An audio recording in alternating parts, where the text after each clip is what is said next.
Look at Africa, many questions come to mind. Many times I ask myself, what would happen if Mwalimu were to rise up and see what is happening? Many times I ask myself, what would happen if Kwame Nkrumah and Patrice Emery Lumumba were to rise up and see what is happening? Because what they would be confronted with is an Africa where the Democratic Republic of Congo is unsettled. There is a war going on there, but it is not on the front pages of our newspapers because we don't even control our newspapers and the media. As I speak to you, the Central African Republic is at war, but we talk of it only mutedly. As I speak to you now, in South Sudan, the youngest nation in Africa, the Nuer have risen against the Dinka. As I speak to you now, Eritrea is unsettled. As I speak to you now, there is an ease in Egypt as there is an ease in Libya. In Niger it is no better. In Senegal, in the Casamance, is no better. In Somalia is no better. Africa is at war with herself. This is what they would be confronted with. They would be confronted with an Africa which statisticians and romantic economists say is growing, but which in truth is stagnated. That is the Africa that they would be confronted with. They would be confronted with an African which, as Professor Mlama intimated in our presentation here, is an African which is suffering from schizophrenia. He does not know herself. They would be confronted with an African whose young men and women have no interest and low love for their continent. They would be confronted with an Africa where young men and young women are constantly humiliated at the embassies of European countries and at the United States of America as they seek the almighty green card. They would be confronted with an Africa where young men and women from Niger, Nigeria, Senegal, Mali, and Mauritania drown in the Mediterranean as they seek to be enslaved in Europe. This time round, Africans are not wailing and kicking as they are being taken away to be enslaved. They are being seen wailing and kicking as they seek to be enslaved in Europe and America. This is the tragedy of Africa. They'll be confronted with an African where people have lost their self-pride. An Africa where Africans are not proud of their things. An Africa where in the hotels of Dar es Salaam or Nairobi, even food has foreign names. When we fry potatoes, we call them French fries, even when they are fried in Dar es Salaam. That is the Africa that they would be confronted with. They would be confronted with another Africa. An Africa which does not tell her story. An Africa whose story is told by Europe and America, the CNN, Radio Deutsche Welle, Radio France. That is the Africa they would be confronted with. They would be confronted with the young men and women who have no pride in Africa. When they want to enjoy themselves, they sing the praises of football teams from Europe and America. It is Manchester United. It is Arsenal.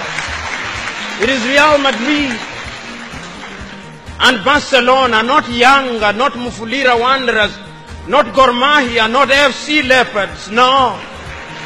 That is the Africa that they would be confronted with.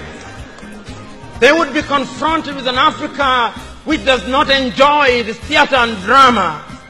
That Africa celebrates Leonardo DiCaprio. It celebrates Angelina Jolie and Brad Pitt. The Africa does not celebrate Genevieve Naji of Nigeria, or Rita Dominic, or Lou Jacobs of Nigeria. It does not celebrate Bongowood or Nollywood or Riverwood. It celebrates Hollywood. That is the Africa with which they would be confronted. They would be confronted with African women whose greatest source of joy is cheap grade B Mexican soap opera, La Patrona, La Mujer de mi Vida, The Rich Also Cry. Why must we remind ourselves of these realities? Because throughout the ages, the battle has always been the battle of the mind. And if your mind is conquered, then you are going nowhere. And that is why in the ages of enlightenment in Europe, the great René Descartes said, cogito ergo sum, I think, therefore I am. And therefore, if Africans are to begin to make a contribution in their affairs, Africans must begin to think. But the question is, are we thinking? We have universities in their numbers. Tanzania has universities including Dar es Salaam. Nairobi has universities, as indeed Kampala, as indeed South Africa, Johannesburg. We have all these universities. We have engineers. But our roads are not being made by Tanzanian civil engineers. It is the Chinese who are present in this assembly who are making our roads.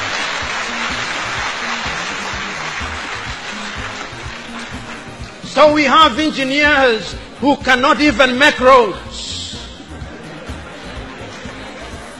We have doctors whom we have trained. But when we are sick, particularly if we are of the political class, depending on who colonized you, if you are colonized by the United Kingdom, you rush to London. If you are colonized by the French, you rush to Paris. If you are colonized by the Portuguese, you rush to Lisbon. And if you are colonized by the Spaniards, you rush to Madrid, Spain. And recently, because the Asians are beginning to get their act together, we run to India. And very lately, because the Arabs are also beginning to get their act together, we run to Dubai. Notwithstanding that we have the Kenyatta hostels of this country, the Muhimbilis of Tanzania, the Chris Hani Baragwanaths of South Africa, and the Mama Yemos of Kinshasa in Zaire or the Democratic Republic of Congo. But we have no faith in our doctors. In the area of education, we also don't have faith. Our political class introduced something that they call free education, that is free indeed, free of knowledge.